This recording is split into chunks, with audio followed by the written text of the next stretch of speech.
The story begins when a treasure map appears in the world, pointing to Mount Haiyang. In this location, the martial arts of Muram's greatest celestial Kia master were said to be hidden. Along with the techniques, there was also a secret weapon he left behind. Then a crow lets out a loud call, as if announcing the awakening of something great. The bird then takes flight, and with that, the Muram, which had been quiet for a long time, was about to be stirred. This treasure map would be the trigger for a new era of conflict and quest for power. Suddenly, a powerful energy is released from the mountaintop, shaking everything around it. The light fades, revealing the calm landscape once again, as if nothing had happened. However, a dark shadow begins to form on the mountainside, indicating a presence. This presence descends at high speed and hits the ground, kicking up a cloud of dust. In the middle of the smoke, we can see the entrance to a cave that was hidden there. And emerging from the darkness, a mysterious silhouette appears from inside the cave. The first thing we see clearly is the gleaming blade of his sword. Then, a black-haired man finally steps out of the cave and says that he is free. He has a serious and determined look, as if he were focused on some goal. Looking up at the sky, the young man comments that it was always blue, feeling nostalgic. He tries to remember his life before entering the cave, but can't recall anything. Even so, the young man decides he needs to remember everything he can, because he has a clear goal in mind, and that goal is to get his revenge. His first memory is from when he was 10 years old, and an old man claimed to be the celestial Chi master. The master tells the 100 children that in 10 years, they will have to save the world. Our protagonist was one of these 100 children who were gathered by the master. He remembers the old man's cold eyes and the order for everyone to obey him. The master then announces that the martial arts training will begin tomorrow. Back then, the boy didn't feel afraid, and he believes it was because he was an orphan. With that, the master turns to give a warning to anyone thinking of escaping. With a frightening smile, he says that the cave entrance has been blocked by a cliff. From that moment on, a very strict martial arts training began. The first technique they learned was a special breathing method. This was a chi art that absorbed both celestial and terrestrial energy at the same time.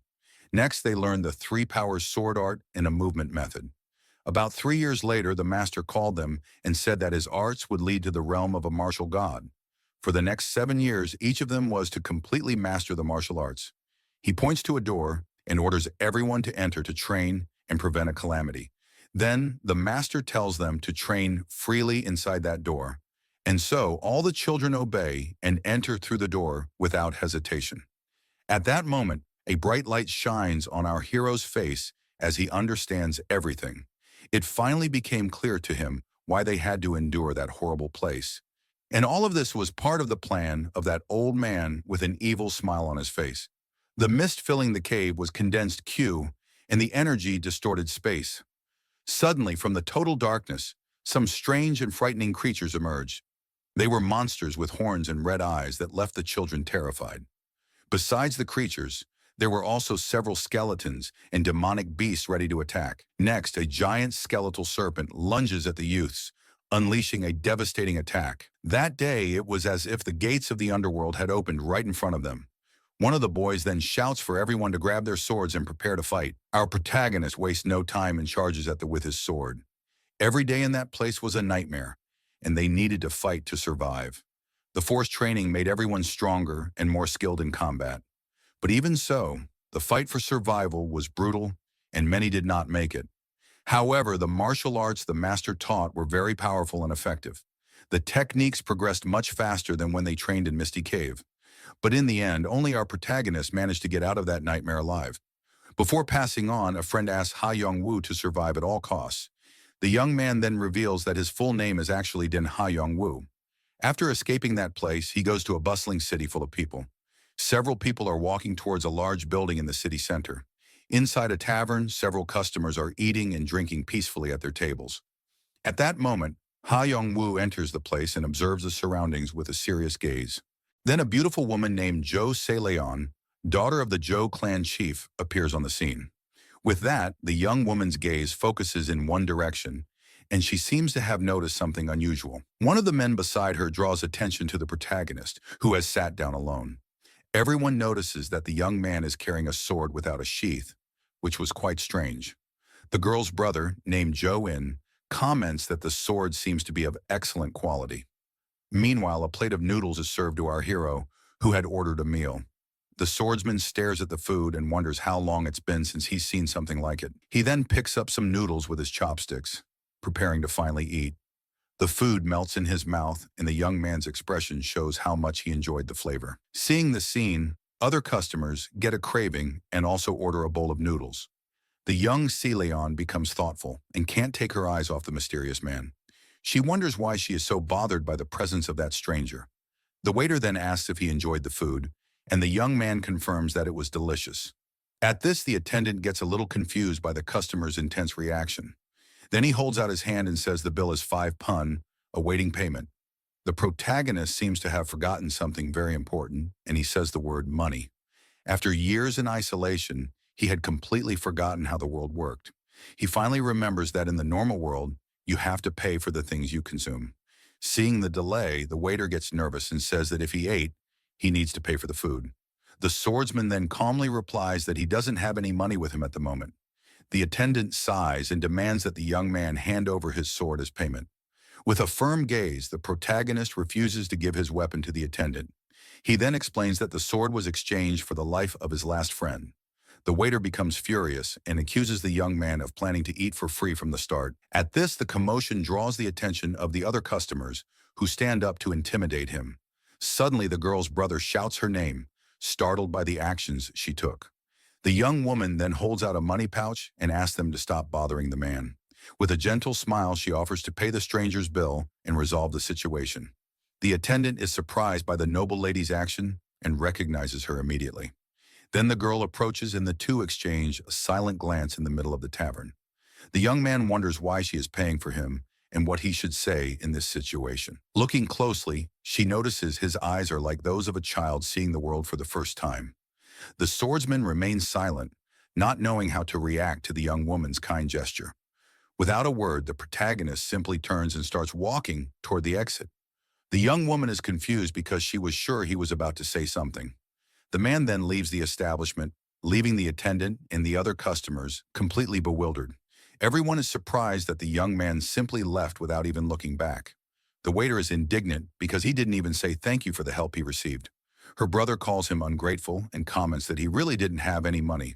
Joanne then asks if that's all there is to it and notes that the young man doesn't seem to have any internal energy. But the young woman becomes thoughtful and says to herself that his sword was truly incredible.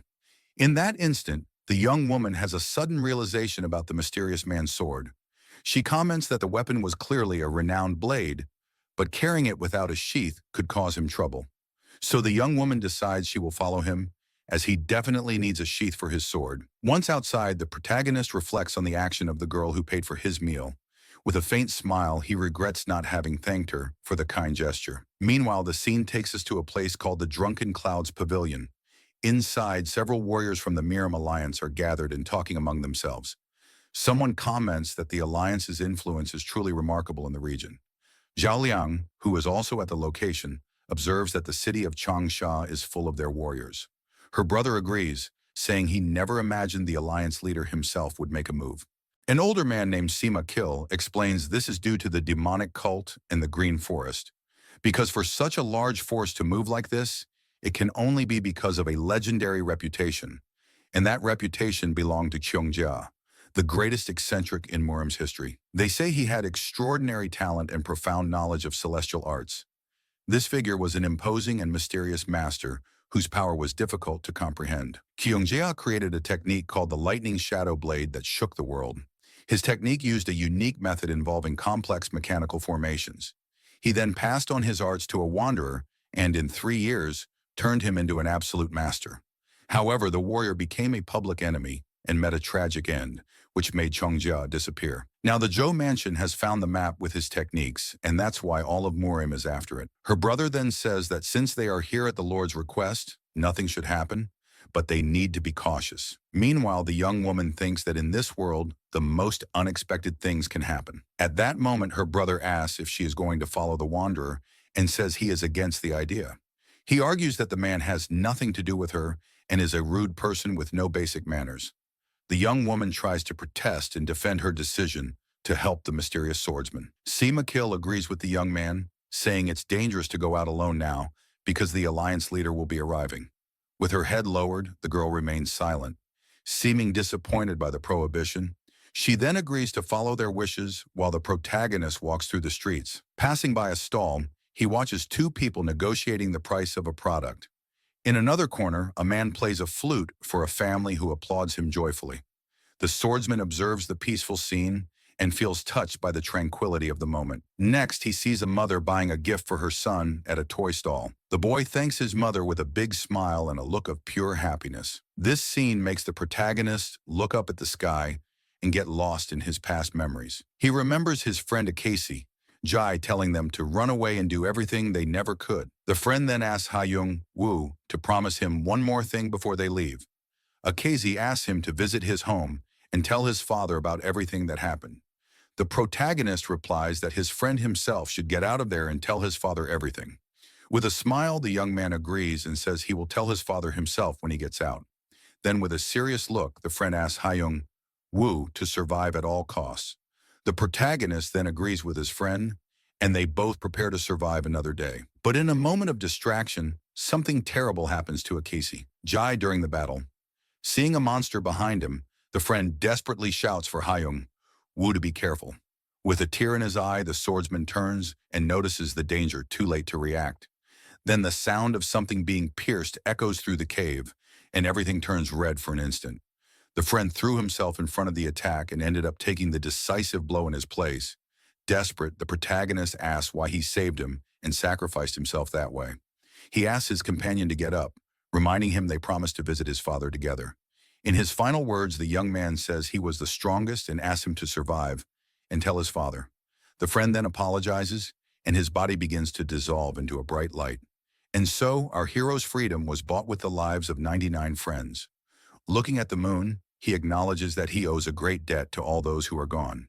He then makes a promise that he will collect this debt directly from Shionjija. Back in the present, the protagonist's feet suddenly stop in front of a familiar place. He had walked without thinking, and end up back at the same tavern where he was earlier. The young man then looks inside the establishment with a hint of surprise on his face. He sees the girl and wonders if she is still there, remembering he didn't thank her. In the background, a conversation about Mount Haiyang immediately catches the swordsman's attention. He notices a large group of warriors preparing to leave on a mission. One of the leaders warns that if they don't rest, they will arrive in one day, and orders everyone to keep up the pace. All the warriors respond at once and set off at high speed through the city streets. The protagonist watches all the movement with a serious and thoughtful gaze under the moonlight. Then he notices that the girl who helped him at the tavern is also going with the group. From a rooftop, the young man concludes that the young woman is also part of that mysterious mission.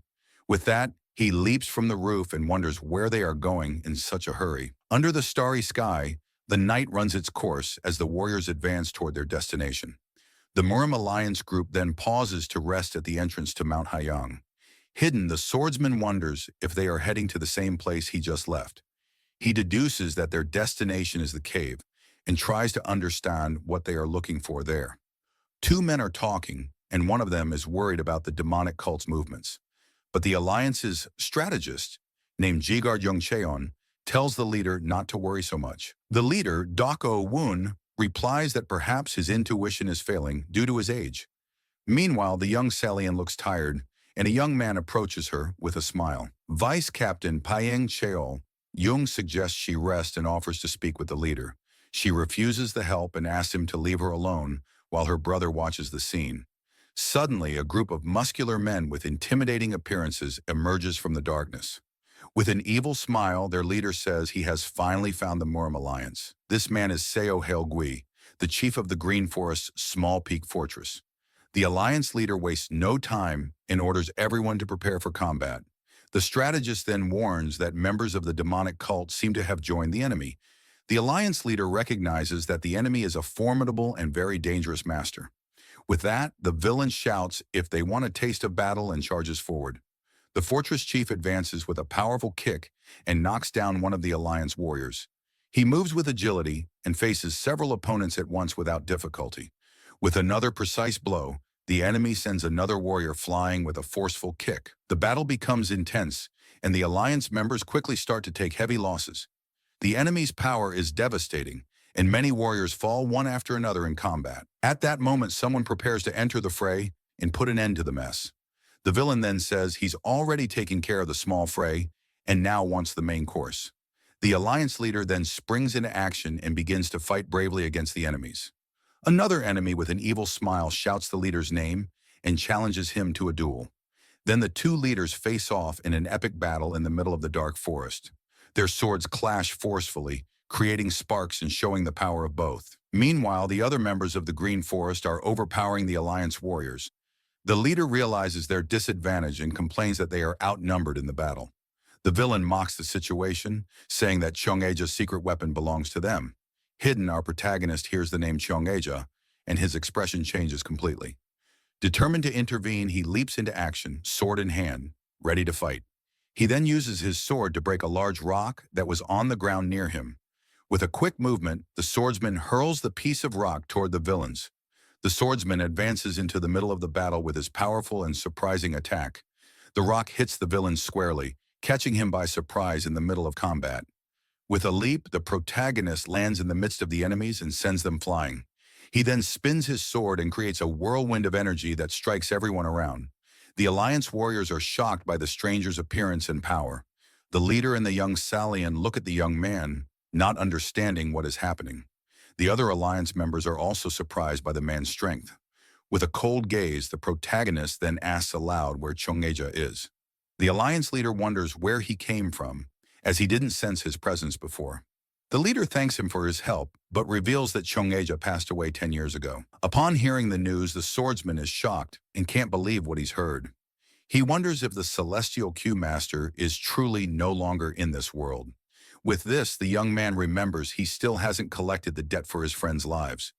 The word gone echoes in his mind and he is paralyzed by the revelation.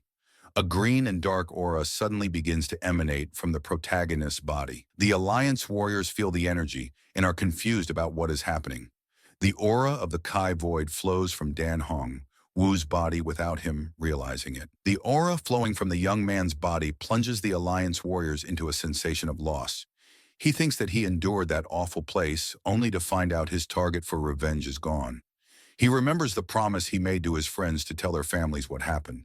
The spirits of his friends cry out for vengeance, saying their departures were unjust. The Alliance leader then recognizes the young man's energy as the feared QI of the Void. He becomes worried because if this continues, everyone there could suffer acute deviation. Suddenly, the protagonist calms down and asks if everyone is all right, surprising them all. Then he focuses on the girl and remembers that he followed her because of the kindness she showed. In a flashback, a friend hands him his sword and asks him to survive at all costs. With the Celestial Master out of reach, he realizes he needs to focus on something else. Therefore, the young man decides he will find his friends' families to fulfill his promise. With that, the Alliance warriors feel their fatigue, disappear, and wonder what happened. The leader is shocked that the QI of the Void has stopped and questions the young man's identity. The swordsman then turns and walks toward the young woman who helped him at the tavern. He stands in front of the young woman as if he wants to say something important to her. The girl then asks if by any chance he is looking for someone in this region. She turns to an older man and says that this gentleman helped them in the battle. With a sweet look, she asks for the young man to travel with them until he finds who he's looking for. The older man becomes thoughtful and seems to consider the young woman's request carefully.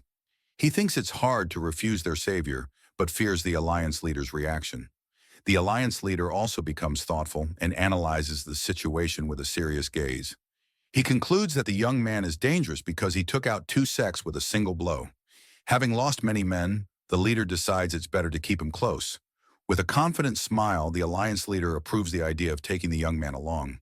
The group then gathers around the protagonist to talk with him about the future. The older man then invites him to work at his escort agency. The other warriors comment that working at the Hinnan escort agency is a great offer. The swordsman gets a thoughtful look and seems to be analyzing the proposal carefully. The girl's brother insists that not just anyone can work there, and he shouldn't refuse. The protagonist then replies that he would like to accept, but he doesn't know what an agency is. Everyone is shocked by his answer, and the young woman offers to explain everything to him. She says it's a place that transports goods and protects clients, but the leader regrets his decision. 2 warriors watch the scene and mockingly call the hero a country bumpkin. One of them comments to the other about the sword the young man carries and its strange aura. The protagonist's sword emanates a powerful and mysterious blue aura that draws attention. The two of them think such a good sword is a waste in the hands of that talentless guy. With an evil smile, they plan to make a move when they enter Mount Hang to steal the weapon. Then the sun rises and a new day begins for the group on their journey to the mountain. The group finally arrives at their destination, the imposing and mysterious Mount Hang. The Alliance leader comments that the place has a very strange and sinister atmosphere. The protagonist observes the mountain in silence, along with the other Alliance warriors. He wonders if that is the place they have been searching for all this time. The leader is excited to see the secret manual, but a subordinate says they haven't found the cave. The Alliance warriors climb the mountain, but can't find the cave's entrance. One of the leaders suggests digging into the mountain, but the other fears it might damage the manual. The protagonist then thinks to himself that the exit he used has collapsed and no longer exists. He then concentrates and manages to feel a faint energy coming from a specific point. The swordsman points in a direction and states with certainty that the entrance is right there. He then runs toward the location, surprising all the Alliance warriors. The young man leaps and climbs the mountainside with impressive agility. He then stops in front of a spot hidden among the mountain rocks. With a serious look, the protagonist tells everyone that this is the entrance to the cave. The Alliance leader is shocked and asks how he knows the way to the cave.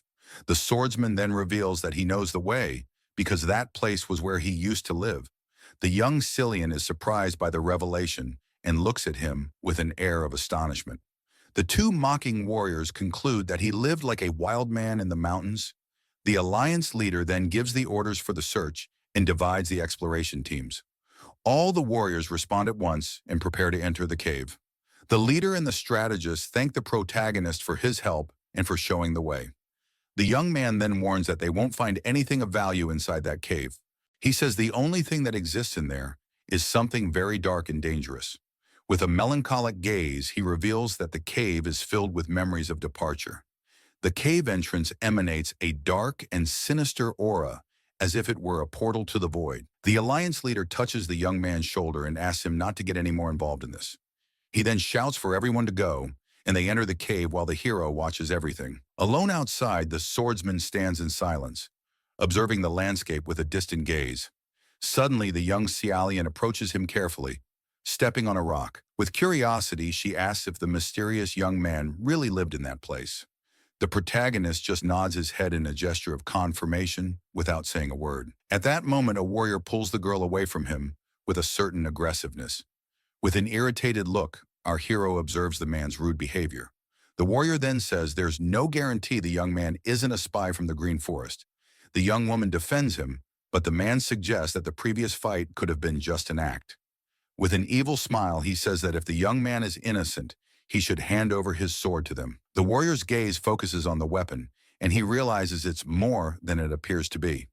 The sword looks old, but the aura it emanates is something he has never seen in his life.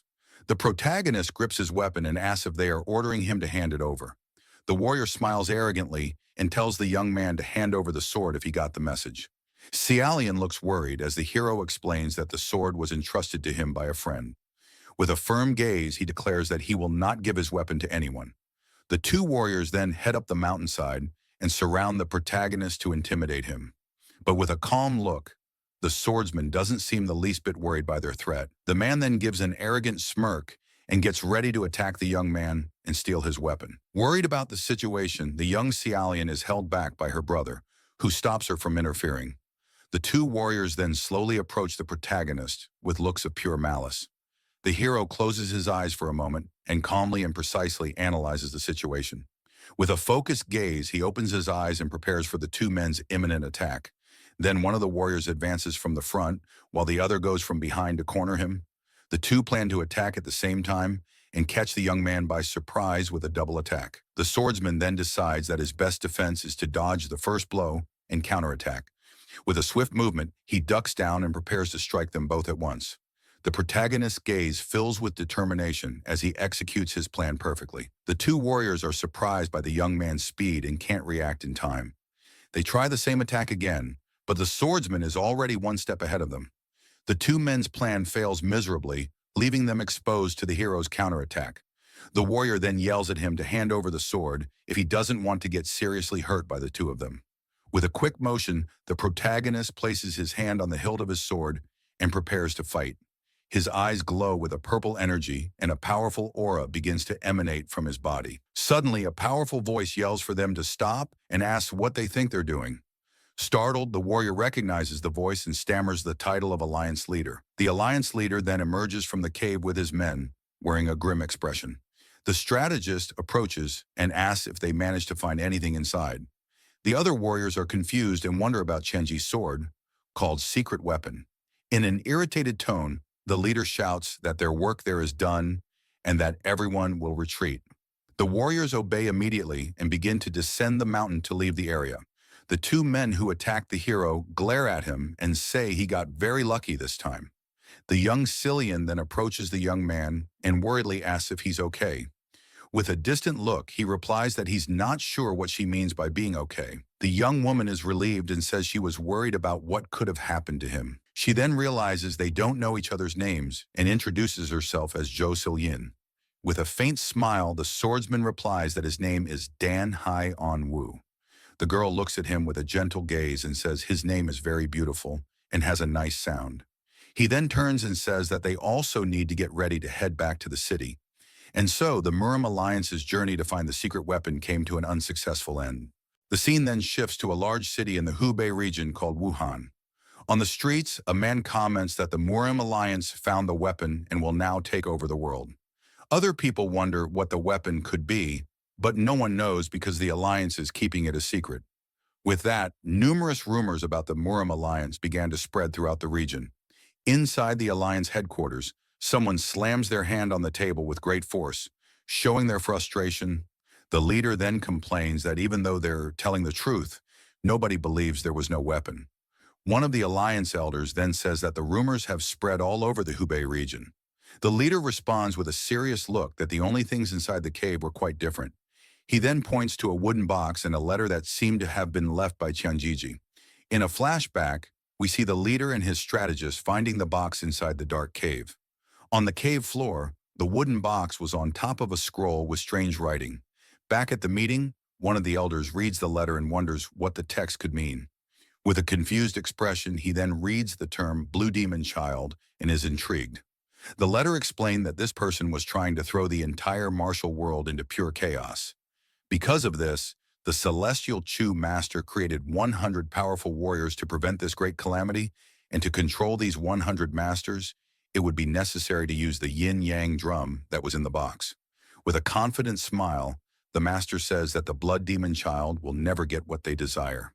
The leader then opens the box, revealing a mysterious item called the yin-yang drum. Smoke billows out from inside the box, revealing a glowing sphere that emanates a powerful aura. The leader comments that he has never seen anything like it and doesn't know if he can believe the letter's story. One of the men then asks if he's saying the entire letter is just a load of nonsense. But the leader replies that it actually seems like there's a brilliant mind behind all of this. The strategist agrees and says the Alliance chief has several reasons to be suspicious. First, on the mountain, he felt that the enemy's goal wasn't the weapon, but to harm the Alliance. Furthermore, when they arrived, they found no trace of the enemy, and many bodies had vanished. And to make matters worse, the rumors in the market are growing like an out-of-control snowball. The leader concludes that someone is deliberately drawing the entire martial world's attention to the Alliance. At this, one of the elders gets nervous and asks who would be capable of doing such a thing.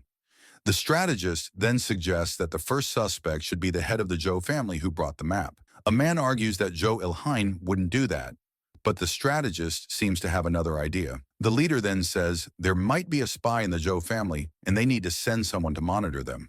He adds that even if they aren't the culprits, they might be helping the traitorous forces.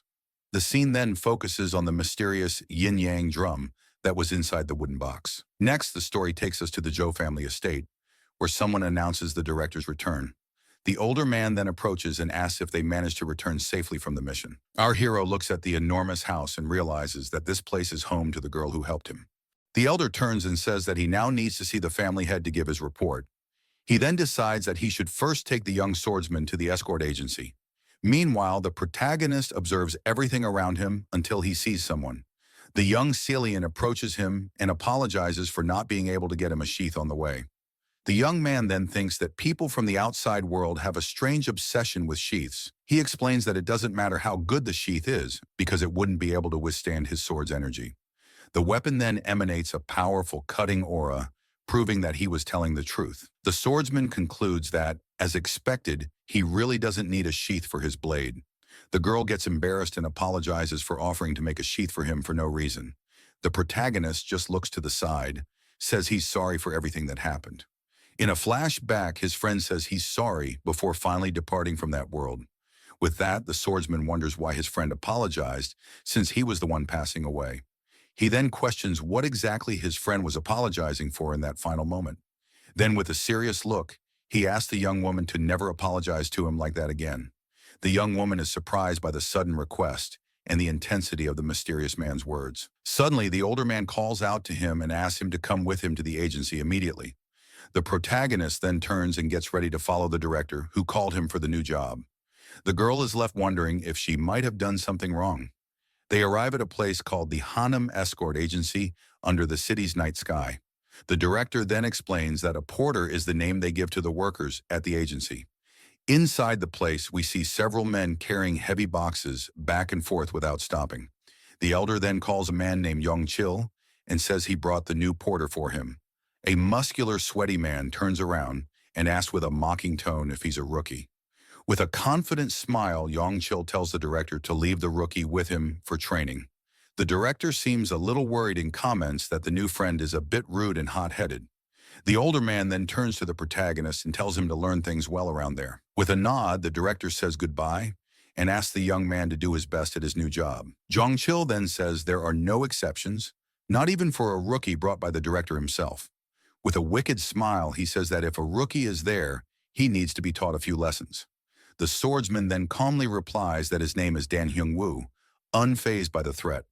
The muscular man gets irritated and asks why the young man's words are so short and direct. The swordsman then replies that his arms and legs are short and that he has a ridiculous build. All the other workers are shocked by the rookie's audacity and don't know how to react. With that, the brute yells and asks if he's looking to get taken out on his very first day. The protagonist feels the strong hostility coming from the man, and his expression changes completely. A dark aura emanates from his body, and he wonders if he should just put an end to that guy. Suddenly, the muscular man notices that the rookie is carrying a sword and is surprised. He then points and demands that the young man hand over the weapon, as a porter shouldn't have one. With a cold and calm gaze, the swordsman simply says that he cannot give him the sword. A life-ending intent radiates from the protagonist, and the man instantly feels a chill run down his spine. Scared, the brute backs away and says it's getting late, so they should stop for now. The young man then thinks that an unusual number of people have been asking for his sword lately. The other workers mock the man for getting scared by the rookie and say it serves him right, embarrassed. He yells at everyone and tells them to stop staring and get ready for bed. The protagonist then says goodbye and wishes all the workers a good night's sleep. The muscular man calls him and tells him to follow, as the shared quarters are that way. As he walks, he thinks that if it weren't for that sword, the rookie would be absolutely nothing.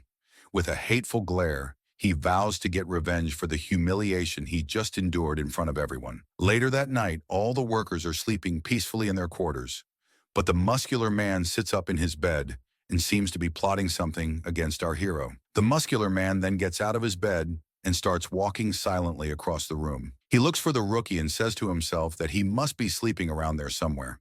Suddenly, the brute gets a hard slap across the face that sends him flying to the side. With a hand on his face, he wonders if there was a pillar right there in the middle of the path. The man then looks up and sees the dark silhouette of the protagonist standing in front of him. Startled, he falls to the ground and asks if the swordsman wasn't sleeping like the others. But the hero's eyes are closed, and he appears to be in a deep sleep, not moving an inch. The brute is shocked and wonders if the young man can actually sleep soundly while standing up. He then decides this is his chance and reaches out to try and grab the rookie's sword. Suddenly, the protagonist's eyes snap open with an intense and very powerful blue glow. With that, the man freezes his movement, sensing a danger he has never felt in his life. In an instant, The swordsman raises his sword as if he were about to strike the enemy at any moment. The blade gleams in the darkness, and the hero prepares for a fatal blow against the poor man. Zhang Chil then screams in terror and feels an overwhelming fear take over his entire body. In his eyes, the reflection of his own end appears, and he believes his time has finally come. But all of this was just a hallucination, and the man is paralyzed with fear on the floor. He then falls backward and begs for his life, asking the young man to spare him from the blow. In reality, the protagonist was just circulating his protective energy while sleeping on his feet. The swordsman didn't always sleep standing up, but he learned to do it the hard way. During his time in the cave, he had to remain vigilant at all times in order to survive. In a flashback, he warns a friend to eat quickly because their enemies were already approaching. And so he developed the habit of sleeping, standing up while circulating his energy to protect himself. With that, a new day begins at the agency, and the sun rises on the city's horizon. The protagonist then lets out a sigh and finally awakens from his standing slumber in the room. He looks down at the floor and sees the muscular man lying there with a look of pure terror. Frightened, the brute stammers and can't say a word upon seeing the young man awake. Suddenly, the man screams and runs out of the room, leaving our hero completely confused. Later, one of the workers wakes everyone up and says, "There's a lot of work to be done." Outside, several wooden crates and carts are waiting to be loaded by the men. With a wave of his hand, the swordsman uses his energy to lift several boxes at once. He then leaps into the air with impressive agility, along with the floating boxes. The young man lands on top of one of the boxes with perfect balance in midair. With precise kicks, he begins to quickly stack all the boxes into a large tower. In a matter of seconds, a huge pile of boxes is formed in the agency's courtyard. The protagonist then wonders if this is how it's done and finds the work quite easy. The other workers are left with their jaws dropped, unable to believe what they just saw. He then offers to do the rest of the work by himself, since it was very simple for him. The other workers yell desperately, asking him to be very careful with the boxes. Two men watch the scene and comment that the rookie is no ordinary person and will steal their jobs. Suddenly, the young Seal Yan appears, and one of the workers asks what she's doing there. The young woman thinks that she ended up following him and remembers the harsh words he said before. She then questions the meaning of those words and admits she couldn't sleep. With a surprised look, the protagonist turns and notices the girl's presence in the courtyard. With a shy smile, she greets him and calls him brother, surprising herself. The young man then explains that he started working as a porter, and she asks if he's comfortable. The girl gets nervous and asks what he likes and dislikes, but realizes that wasn't what she wanted to ask. He replies that he likes peace and hates it. When that peace is broken by something, the girl listens intently to his words as he continues to talk about his feelings. The swordsman then reveals that he hates hearing a friend apologize because it worries him a lot. With a smile, the young woman realizes he considers her a friend and promises never to say that again. Suddenly, the sound of horse hooves echoes through the courtyard, and someone approaches the pair. A man on horseback comments on the coincidence of finding them there at that moment. The young man named Peng Chao. Yang compliments the girl's beauty and says she's even more beautiful.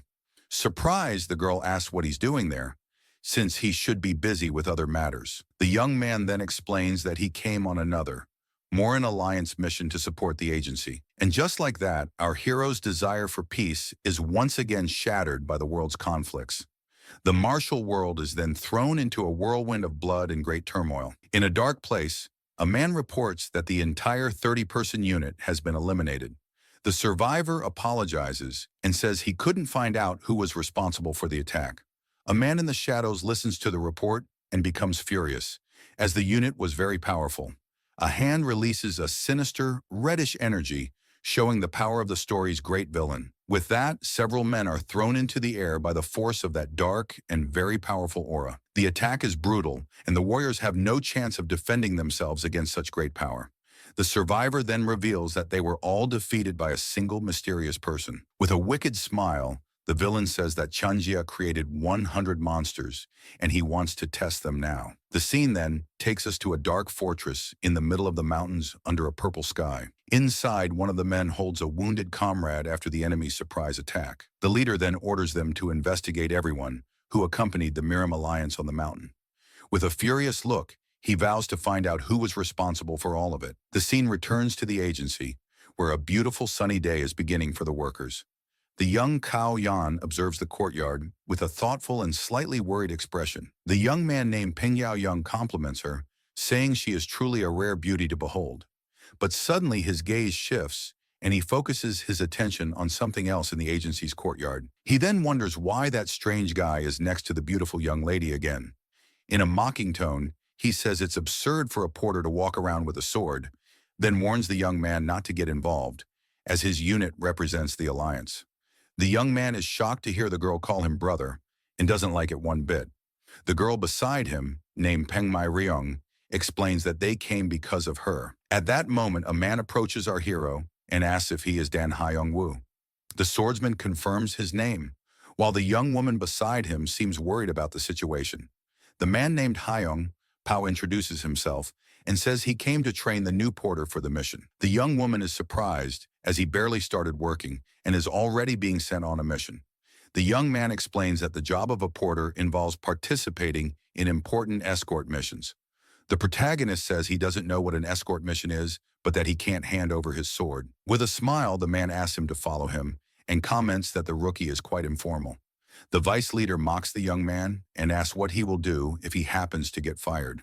His sister then thinks that men act so childish, even a vice leader, but she notices that the swordsman isn't fazed by the provocation and wonders if it's all an act. The girl then asks where he is going and realizes he is walking away from everyone.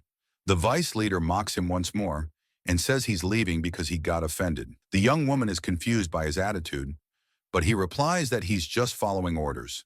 The young man then explains that he can't be fired and therefore he will follow his superior's orders. With an affectionate look, the young woman is once again impressed by the mysterious man's attitude. With that, the swordsman follows the man who called him for the mission without looking back. Inside a room, the director says that Zhang Qil will teach him and asks him not to cause trouble. With a serious look, he thinks that he needs to separate the two before he gets any closer to the girl. The man then wonders what he means by helping a grown adult like the young man. The director replies that he will understand when he meets him in person and sees how he acts. The man then comments that the young man said he lived alone in the mountains, which is why he's strange. With a suspicious look, he thinks about the strange combination of a porter with a sword. With a smile, the man asks if our hero happens to train in any sword techniques.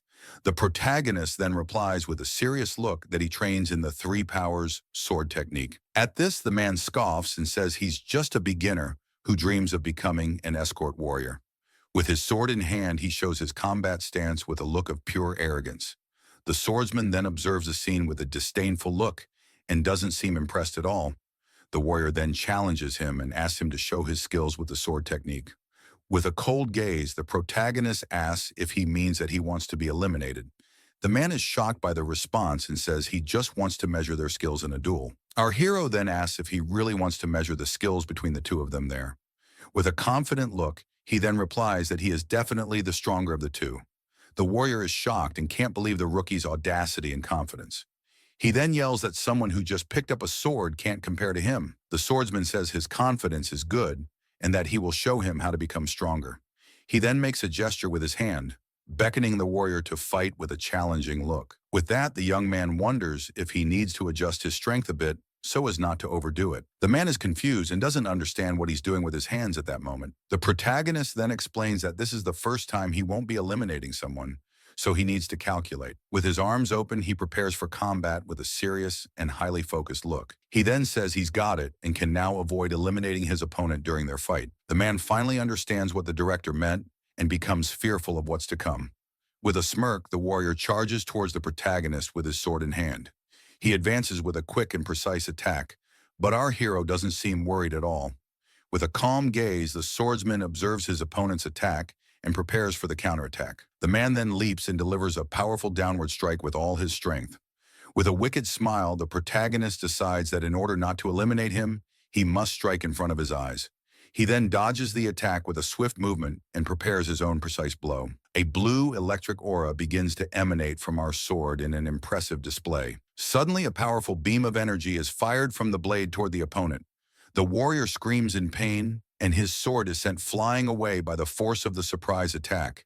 He is then thrown backward and hits the ground with a great impact, kicking up dust.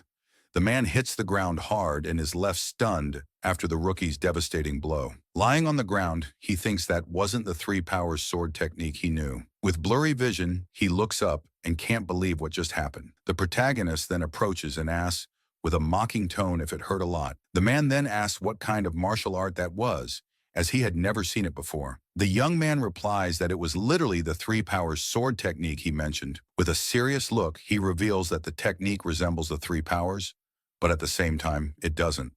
The warrior then wonders how he can be such a supreme master and if the director knew about it. With a confident smile, the swordsman says that either way, he is the stronger of the two. The man then sighs and thinks that despite all his skill, his innocence is that of a child. The man then decides that he first needs to teach him about society to make use of his arts. With his hand outstretched, he says it's now clear he doesn't need to teach him martial arts. With a slight smile, our hero observes the scene without a word, waiting for the next move. The warrior then explains that in moments like this, it's proper to take the hand and help the person up. The protagonist then looks at the outstretched hand and seems to understand what he meant. With that, the swordsman takes the man's hand and helps him up from the ground with a gentle gesture. And so, our hero went to live at the warrior's house to learn more about the normal world. The man is shocked to see him sleeping, standing up, and asks if he really sleeps that way. The warrior then begins to teach him everything he missed about the world over the years. But the protagonist shouts and says he shouldn't be changing clothes outside so carelessly. The man's face turns red with embarrassment, and he doesn't know how to react to his friend's comment. As a result, the swordsman gradually opened his heart to the porters and his new friend. The warrior then yells at him not to take off his pants. They're in the middle of the courtyard for any reason. Hidden, a woman observes the scene with a serious and thoughtful look about the current situation. In a flashback, the Alliance leader gives her the mission to monitor the Zhou family's every move. He explains that they need proof if the family is connected to the attack on the mountain. With a determined look, the woman agrees to carry out the Alliance leader's will. She then thinks that there are no suspicious people, and the only thing that stands out is that guy. From a distance, the young Seal Yin watches the protagonist train with an admiring and gentle look. The spy then concludes that the young lady of the Zhou family has rather unique tastes. The young woman watches the young man with a gentle gaze and calls him brother once more with affection. In her new uniform, she comments that he has become a proper member of the escort agency. The scene then takes us to the day of the mission, and a new dawn breaks over the big city. Two horses neigh and prepare for the long journey that awaits them. The agency director wishes the escort leader good luck and asks him to return safely.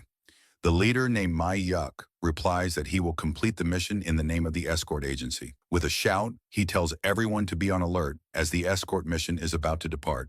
The carts and horses set off at high speed through the city streets, beginning the mission. Our hero and the other porters watch the group's departure with serious and attentive looks. Among the crowd, the young Seal, Yin and her friend also watch the escort group depart. The warrior who trained him is also there, watching everything with an attentive and somewhat distant look. The scene then flashes back a few days to the Zhou family head's office with the newcomers. The Alliance leader is present in the room and seems to be having an important conversation with them. With a gesture, he invites them to sit down and begin the conversation about their mission.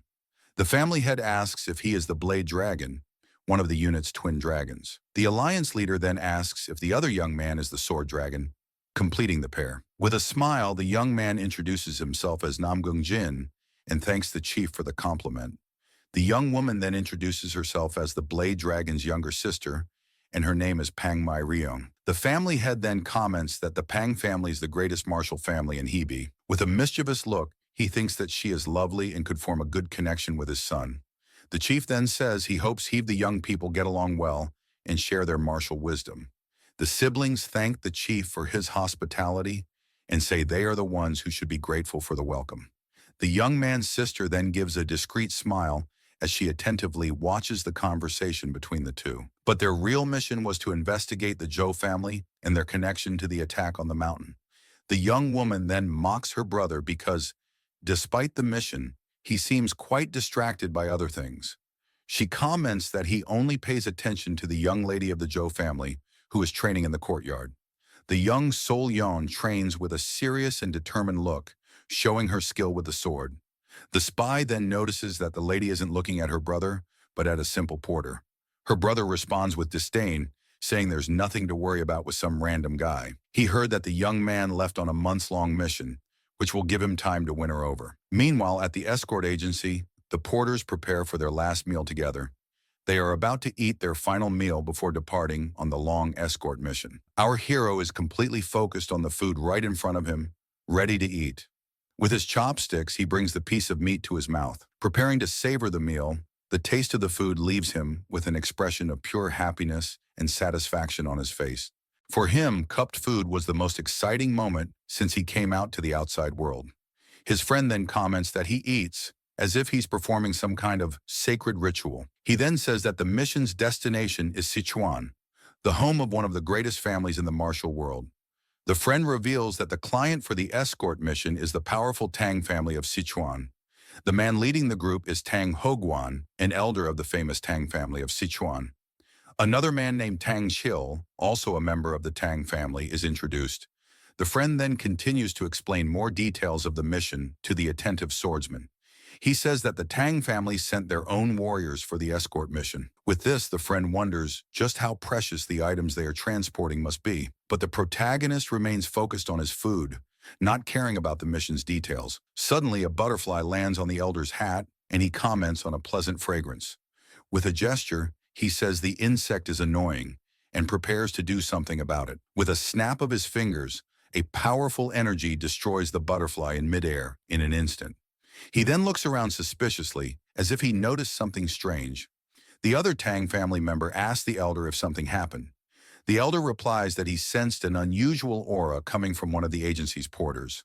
With an intense gaze, he wonders who the owner of that powerful and mysterious energy could be. His eyes then begin to scan among the porters to find the owner of that aura. The elder's gaze then focuses on our hero, who is eating peacefully at his table. The scene then takes us to the departure, and the horses are ready for the long journey. The escort leader, named Mayuk, announces that all preparations are complete for departure. The elder then wonders if the aura he felt was actually from the escort leader. He then concludes that the leader's aura was strong and tells everyone to get ready to leave. With a shout, the escort leader tells all the warriors and porters to finish their meals. He then announces that they need to reach Sichuan in a month and a half because speed is their trademark. The other porters are shocked by the deadline, but one of them seems to accept the challenge. At this, the friend warns him not to fall behind, or the escort leader will kick him out immediately. The leader then yells for everyone to prepare to leave, and the long journey finally begins. The swordsman then wonders why he would say something like, "Don't fall behind." The carts set off at high speed, and the leader's missions were difficult due to his nature. Additionally, all the porters had to run at the speed of the horses to keep up. The friend then yells for him to hang in there, but the young man still doesn't understand what falling behind means. But the protagonist kept up with the mission's pace, as if he were taking a simple stroll. The journey continues relentlessly, and the group runs non-stop until the sun sets on the horizon. At night, the friend explains that the young man sleeps that way as he rests peacefully on his feet. And so, our hero and the escort group continued their journey at a frantic pace. They reached Pyeongjiang Mountain in the Nahwal district in just 2 days of travel. Suddenly, a spear flies at high speed toward the group as they run through the forest. One of the Tang family members then yells for everyone to stop, having sensed the imminent danger. The spear glows with a powerful blue aura as it approaches to hit its target. The escort leader wastes no time and prepares to intercept the attack with his weapon. With a swift movement, he manages to deflect the spear and prevent it from hitting the cart. He then yells and asks who the people are that dared to attack the escort group. A mysterious voice then replies that they should be the ones asking the leader that question. With that, a group of suspicious-looking men emerges from the forest to surround the group. The bandit leader then says they have entered the territory of the Green Forest and must pay a toll. The elder from the Tang family tells his subordinate to calm down as they are just common bandits. The hero's friend says not to worry, but he wonders if they are the same bandits from before. With that, the escort leader throws a pile of coins and says that's their toll. The bald bandit then catches the coins in midair with a mocking smile on his face, but with a quick motion, he crushes the coins and throws them to the ground with contempt. He then yells that he doesn't want that paltry sum and tells them to hand over all the goods. Without wasting time, the bald man leaps toward the escort leader for a surprise attack. The protagonist's friend is shocked by the sudden attack and doesn't know what to do, But our hero immediately senses that the man has a strong, life-ending intent. The bandit then charges with his weapon to attack the leader, who is still on his horse. He prepares for a fatal blow, and the escort leader tries to defend himself from the attack, but the blow is too strong, and the leader ends up getting hit squarely by the enemy's attack. With that, the escort leader is thrown from his horse and falls to the ground with a great impact. The bandit then laughs and asks if they think the escort agency can stop them there. With a shout, all the other bandits charge forward to attack the rest of the escort group. One of the porters becomes desperate and wonders how they will deal with so many enemies. The elder then realizes they are not common bandits and asks who is behind all of this. The bandit leader laughs and says they are heroes proudly affiliated with the Green Forest. He then charges at the elder and tells him to consider it an honor to be taken down by his hands. The elder says it's a pity because if they were common bandits, he would have spared their lives. With that, he throws a needle that hits a tree with a powerful purple energy. The small weapon becomes embedded in the wood, showing the strength of Master Tang's attack. The bandit is shocked and can't believe what just happened there in the forest. He wonders how simple golden needles could cause such massive damage. Then the man's body begins to dissolve into a sinister black smoke in the air. The other bandits are terrified by the scene and don't know how to react to the old man's power. Master Tang then says they dared to touch his family's goods and prepares to attack. With a furious look, he unleashes a shower of needles with a very powerful purple aura. The attack is launched with precision, and the bandits have nowhere to run from that technique. One of the men is hit by the needles and screams in pain from the impact of the direct hit. Another enemy is also pierced and cannot withstand the power of that deadly technique. Suddenly, a new group of masked enemies appears and says the Green Forest wasn't enough. This group is the Death Spirit Squad, and they cannot retreat with the elder there. Their leader then says it's an order from the family head to leave no one alive. The elder warns his subordinate to get ready as these guys are the real enemies. He then says that even if the escort agency falls, they must deliver the goods. The subordinate warns his elite to protect the goods until the end. No matter what happens, with a shout, he orders his men to leave not a single enemy alive, and the battle begins. The Tang family's elite attack with full force, and the battle becomes a true massacre in the forest. The escort leader fights with all his strength, but the enemy is much more powerful than him. In the midst of the chaos, our hero just observes the battle around him with a calm and distant look. Someone yells for everyone to hold the formation, but the swordsman remains still without moving. One of the escort warriors is then caught by surprise and receives a fatal blow from the masked enemy.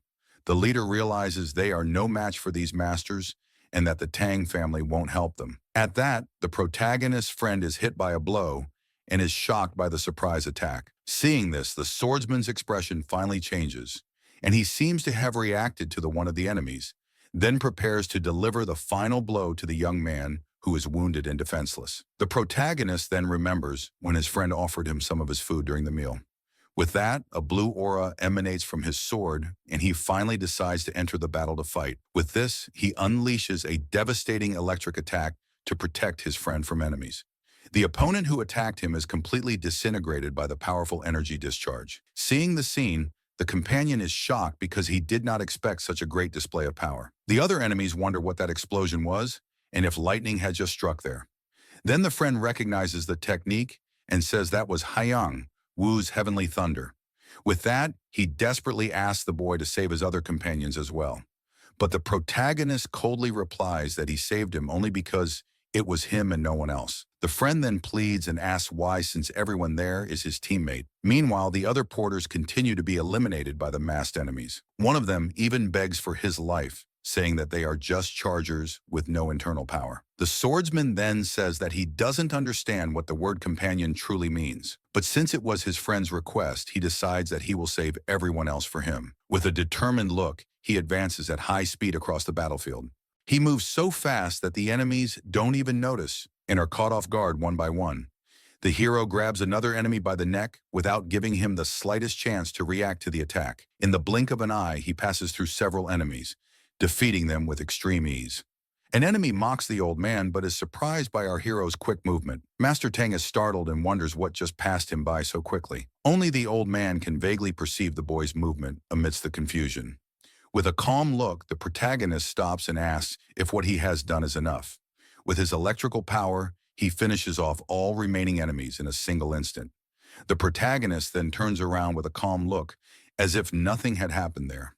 With the battle over, the forest falls silent once more under a clear blue sky. Elsewhere, a woman wonders if her elite squad was truly annihilated. This is Hai, the leader of the Death Spirit troop, and she doesn't believe what she hears. The subordinate apologizes and says that there was a supervisor who was not in their reports. At that moment, the man is shocked because the head of the family decided to go in person. With a smile, she confirms that she will find out for herself who this master is.